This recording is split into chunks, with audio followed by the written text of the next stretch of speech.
지금부터 여러분과 함께 걸어갈 시간은 정확히 500년입니다.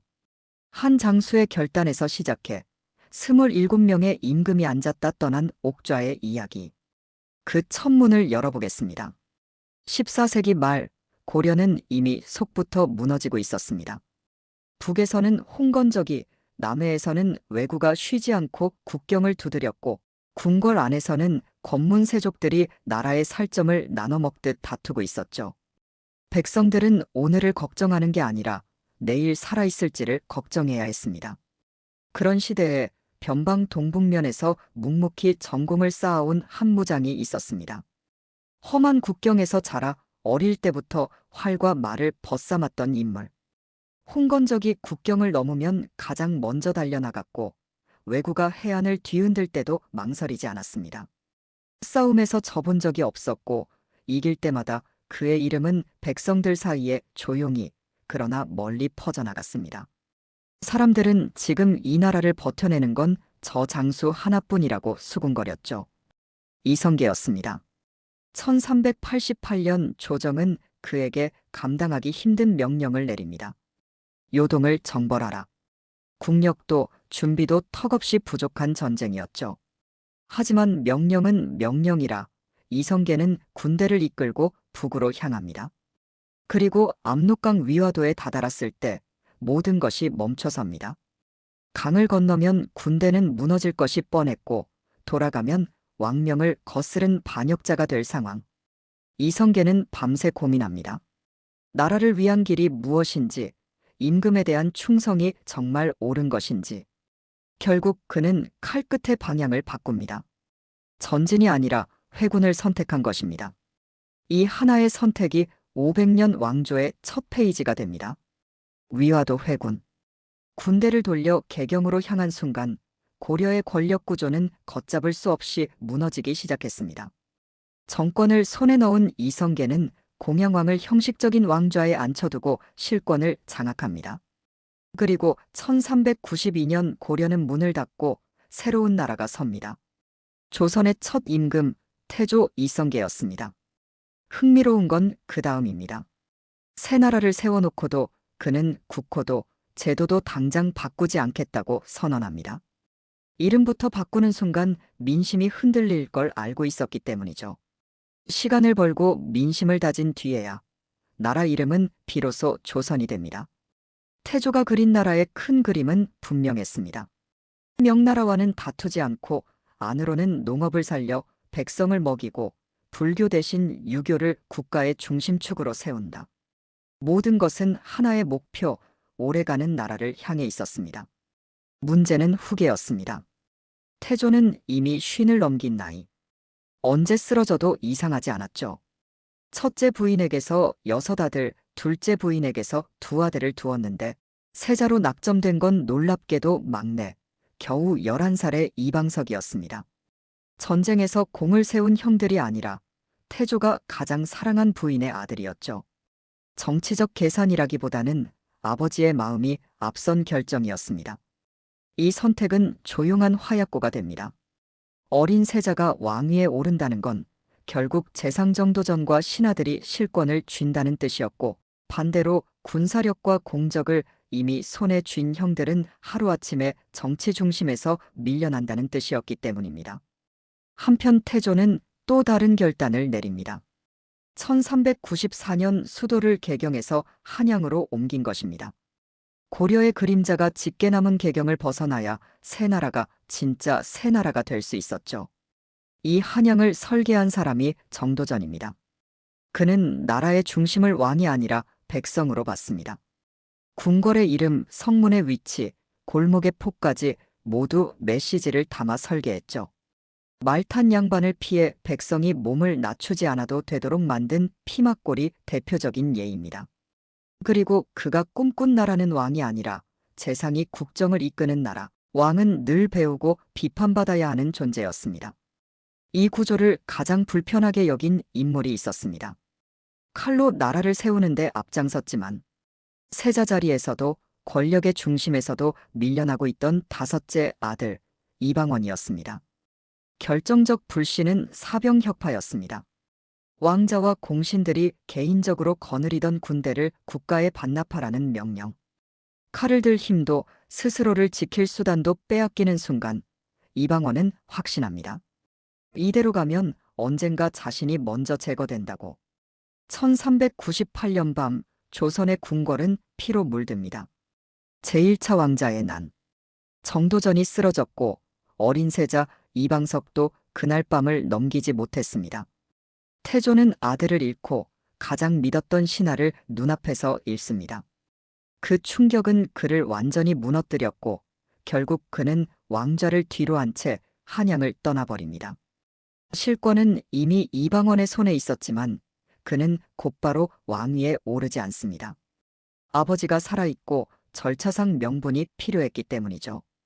그래서 잠시 왕좌에는 다른 이름이 오릅니다. 둘째 왕자 정종. 정종은 사실 약한 인물이 아니었습니다. 젊어서는 전장을 누빈 무인이었죠. 다만 왕이 되고 싶다는 욕심이 없었습니다. 그는 정치에 깊이 관여하지 않고 격구 같은 놀이에 몰두하며 나는 권력을 탐하지 않는다는 신호를 계속 보냅니다. 그것이 스스로와 가족을 지키는 유일한 방법이라 믿었기 때문이죠. 하지만 피의 흐름은 쉽게 멈추지 않았습니다. 1400년 다시 한번 형제간의 칼부림, 제2차 왕자의 난이 벌어지고 결과는 똑같았습니다. 최종 승자는 이방원. 정종은 이제 확신합니다. 이 자리는 자신이 버틸 자리가 아니라고. 그는 스스로 물러날 준비를 하고 조용히 역사의 뒤편으로 사라집니다. 그리고 마침내 조선의 세 번째 임금 태종 이방원이 왕좌에 오릅니다. 피 위의 선왕이었지만 그는 단순한 무인이 아니었습니다. 조선에서 유일하게 과거에 급제한 임금, 칼과 학문 두 가지를 모두 쥔 인물이었습니다. 태조와 태종의 관계는 끝내 회복되지 못했습니다. 하지만 태종은 계산합니다. 힘으로 왕이 됐지만 민심까지 얻은 건 아니라는 사실을. 그래서 그는 아버지를 극진히 모시며 나는 피로 왕이 된 게 아니라 나라를 책임지려는 아들이다라는 메시지를 끊임없이 보냅니다. 그러나 진짜 목표는 하나였습니다. 강한 왕권. 그는 육조 직계제를 도입해 모든 국정이 왕을 거치도록 만듭니다. 반란은 사라졌고 권력은 하나로 모였습니다. 대가는 컸지만 효과는 분명했습니다. 태종은 자신이 어떻게 왕이 됐는지 누구보다 잘 알고 있었습니다. 왕자의 난을 가능하게 한 건 결국 개인이 거느린 사병이었죠. 그래서 그는 사병을 완전히 없애버립니다. 자신이 썼던 방법을 누군가 자신에게 그대로 쓸까 두려웠기 때문입니다. 심지어 자신을 왕좌에 올리는데 결정적 도움을 준 처가, 원경왕 후 민씨의 친정까지 정리합니다. 생명의 빚을 진 처가였지만 왕이 된 태종은 오히려 후궁을 늘리며 아내의 마음을 멀리했고 원경왕 후의 서운함은 친정을 향한 지지로 이어졌습니다. 태종의 눈엔 이것이 왕실 바깥에 또 다른 권력이 자라는 조짐이었죠. 결국 처남들은 유배지에서 비극적인 결말을 맞습니다. 그런 태종이 어느 날 폭탄 선언을 합니다. 왕위를 세자에게 넘기겠다. 신하들은 깜짝 놀라 만류하지만 이번엔 진심이었습니다.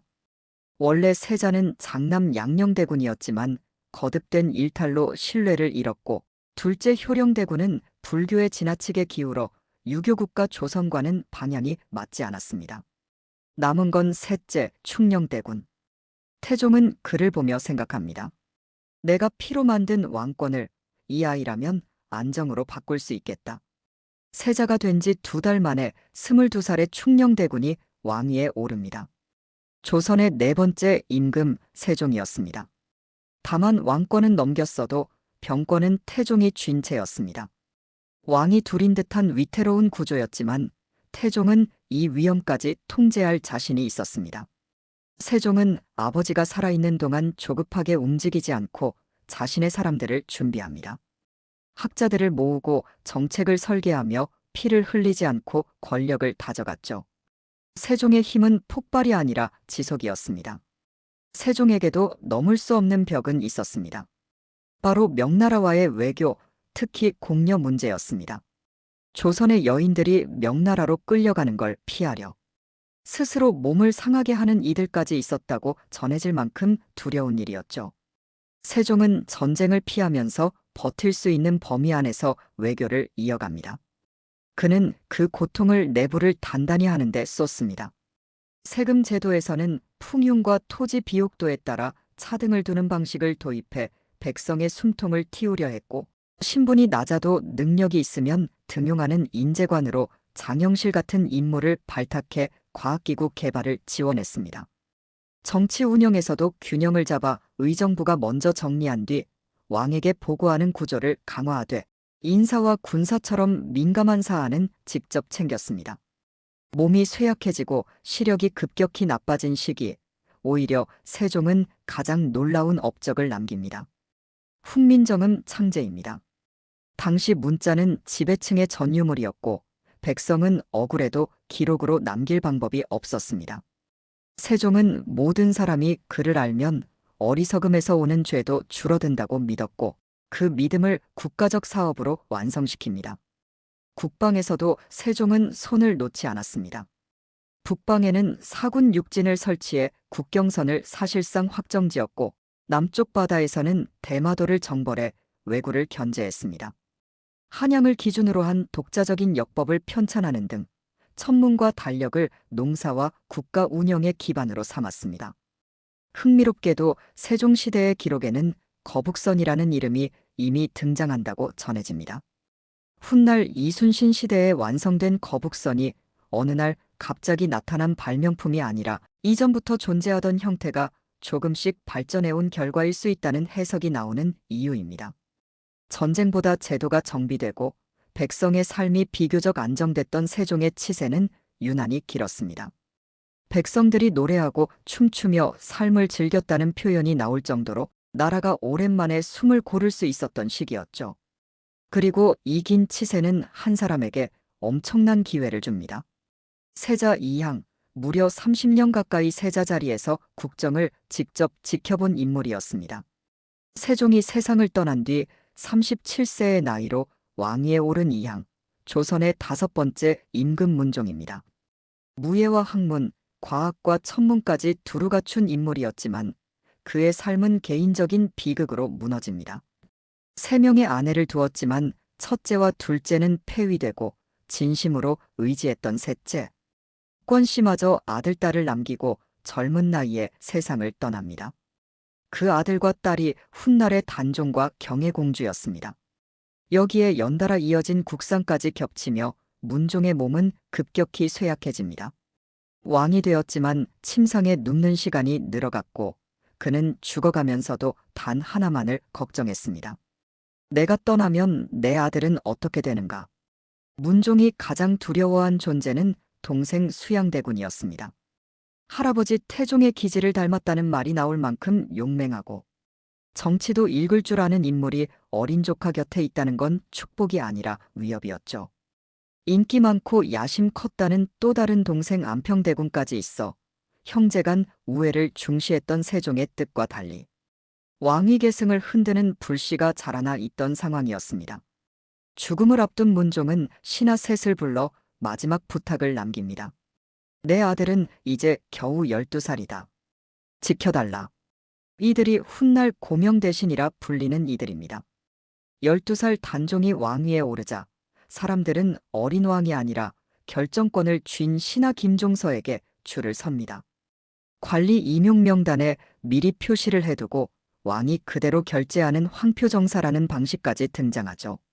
수양대군의 눈에 이건 왕실이 아니라 신하가 나라를 쥐는 구조로 보였습니다.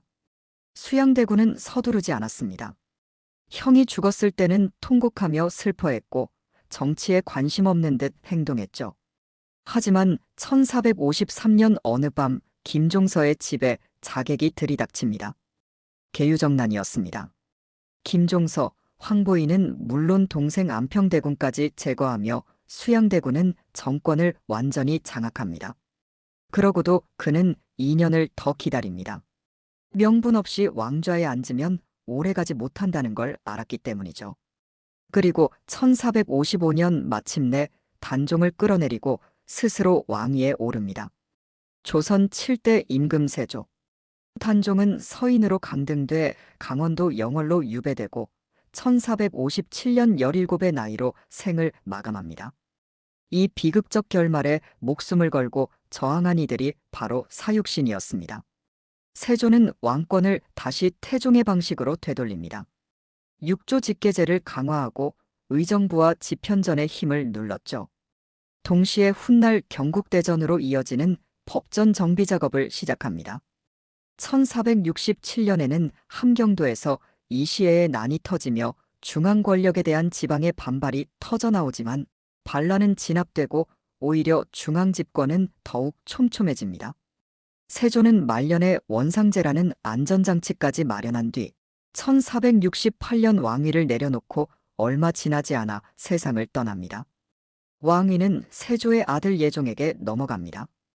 19살 조선 최초로 대비의 수렴 청정을 받으며 즉위했지만 예종은 결코 유약한 왕이 아니었습니다. 세조의 묘호를 두고 신하들과 정면으로 맞서 끝내 조라는 칭호를 관철시켰고 병권을 쥐고 급부상하던 젊은 장수 남이를 반역 혐의로 처형하며 정치적 힘을 보여주기도 했습니다. 짧은 재위 기간에도 그는 경국대전 편찬을 국정 최우선 과제로 밀어붙여 완성 단계까지 끌어올립니다. 하지만 그 성과를 채 누리지 못하고 갑작스레 세상을 떠나고 맙니다. 왕위는 예종의 형 의경세자의 둘째 아들에게 넘어갑니다. 13살 자을상군, 조선의 9번째 임금 성종입니다. 성종 역시 20살까지 할머니 정희왕후의 수렴 청정 아래 정치를 배우며 성장합니다. 성종의 진짜 정치는 친정 이후 시작됩니다. 그는 경연을 부활시키고 홍문관을 키워 학문과 정책을 다시 국정의 중심에 세웠습니다.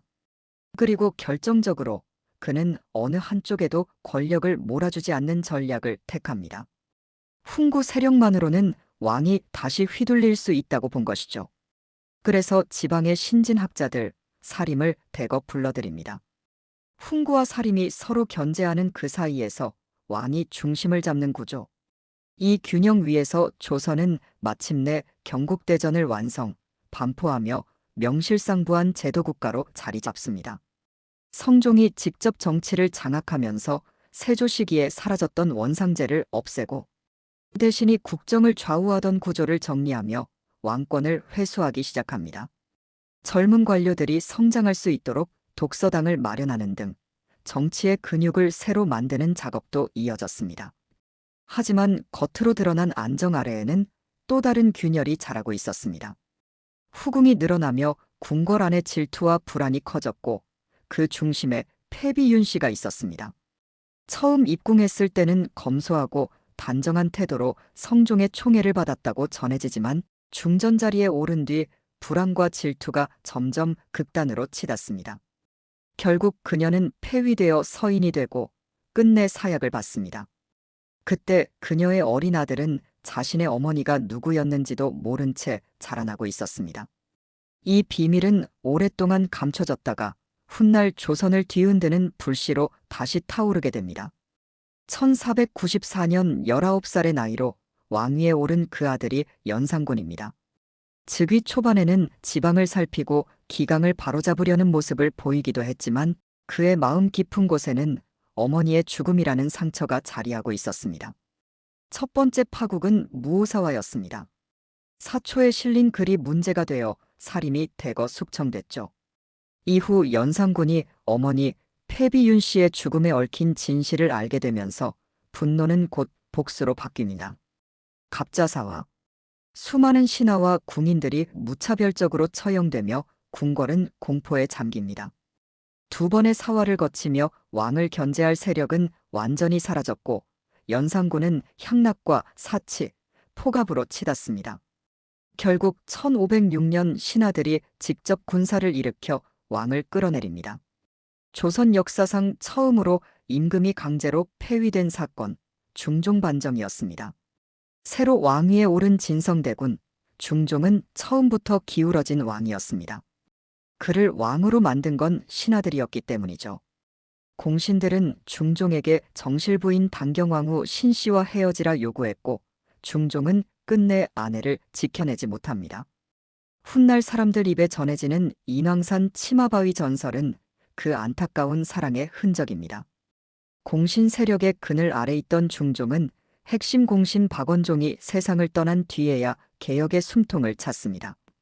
그는 신진사림 조광조를 파격적으로 발탁하고 조광조는 성리학적 이상 정치를 강하게 밀어붙입니다. 추천으로 인재를 뽑는 현량과를 도입하며 사림 세력을 대거 등용했지만 이는 곧 훈구의 기반을 흔드는 위협으로 받아들여지죠. 결국 훈구의 반격, 기묘사화로 조광조와 신진사림은 숙청되고 중종의 개혁은 여기서 사실상 꺼져버립니다. 38년이 넘는 긴 재위 동안 중종은 단 한 번도 안정된 발판 위에 서지 못한 채 늘 불안한 줄타기를 이어갑니다. 그가 세상을 떠난 뒤 즉위한 인종은 8개월 만에 후사 없이 세상을 떠나고 왕위는 12살의 이복 동생 경원대군 명종에게 넘어갑니다. 명종의 시대는 어머니 문정왕후의 수렴청정으로 시작됩니다. 외척 세력인 대윤과 소윤이 격돌하고 문정왕후가 소윤의 손을 들어주며 대윤을 대대적으로 숙청한 을사사화가 벌어집니다. 문정왕후의 동생 윤원영은 권력을 독점하며 뇌물과 횡포를 일삼았고 왕조차 이를 제대로 제어하지 못했습니다. 나라 밖에서는 왜구가 남해안을 크게 휩쓸었고 민심이 무너진 자리에서 임꺽정 같은 의적이 이름을 키웁니다. 1565년 문정왕후가 세상을 떠나자 조선은 빠르게 변합니다. 명종은 뒤늦게 자신의 정치를 펼치려 했지만 이미 병들어 있었고 얼마 지나지 않아 34살의 나이로 세상을 떠납니다. 후사가 없었기에 왕위는 중종의 다른 손자 16살의 하성군에게 넘어갑니다. 그가 바로 조선의 14대 임금 선조입니다. 선조는 조선 역사상 최초의 후궁소생 임금이었습니다. 사람들은 은근히 그를 낮춰 불렀고 이 사실을 잘 알던 선조는 즉위 초부터 몸을 낮추면서도 자신의 자리를 정교하게 지켜내는 방식으로 정치를 해나갑니다. 선조의 시대에 조선의 정치 지형은 완전히 새로운 모습으로 바뀝니다. 사림의 시대가 열리고 붕당 정치가 시작된 것이죠. 오랫동안 지방에서 학문을 쌓아온 사림이 대거 중앙으로 들어왔지만 곧 인사권을 쥔 이조전랑 자리를 두고 김효원과 심의겸이 대립합니다. 이 갈등은 결국 사림을 동인과 서인으로 갈라놓습니다. 동인 내부의 균열은 더 깊어집니다. 1589년 동인으로 옮겨가며 이미 많은 적을 만들어둔 정열입이 영모 혐의에 휘말린 것이죠. 사람들을 훈련시켰다는 소문 끝에 한강이 얼면 한양으로 쳐들어온다는 상소가 올라왔고 정열입은 체포 과정에서 스스로 목숨을 끊었다고 전해지며 진실은 안개 속에 남습니다. 이 사건으로 동인은 완전히 갈라져 다시 남인과 북인으로 나뉘고 조정은 끝없는 정쟁의 소용돌이에 빠집니다. 그런데 이 모든 일이 벌어지는 동안 조선의 바깥 세상은 완전히 달라지고 있었습니다. 조선이 200년 가까이 큰 전쟁 없이 지내는 동안 일본은 전국시대라는 전쟁의 용광로 속에서 군사력을 키우고 조총 같은 신무기를 받아들이고 있었죠. 전국을 통일한 도요토미 히데요시는 이제 시선을 밖으로 돌립니다. 1590년 조선은 일본의 의도를 파악하기 위해 통신사를 파견합니다. 그런데 다녀온 두 사신, 서인의 황윤길과 동인의 김성일은 정반대의 보고를 올립니다. 전쟁을 준비해야 한다는 쪽과 그럴 조짐이 크지 않다는 쪽. 판단의 차이는 곧 동인과 서인의 정치 싸움으로 번졌고 결국 조정은 전쟁 준비보다 정치적 부담을 더 두려워하는 선택을 합니다. 그 가운데서도 거의 유일하게 실제로 전쟁을 준비하던 인물이 있었습니다. 류성룡의 강력한 추천으로 전라좌수사에 파격 발탁된 이순신이었습니다. 1592년 4월 13일 마침내 부산 앞바다에 일본군의 배가 나타납니다. 조선은 그 준비되지 않은 봄에 가장 긴 전쟁을 맞이하게 됩니다. 이 전쟁이 조선을 그리고 그 이후 300년을 어떻게 바꿔놓는지는 다음 이야기에서 이어가겠습니다.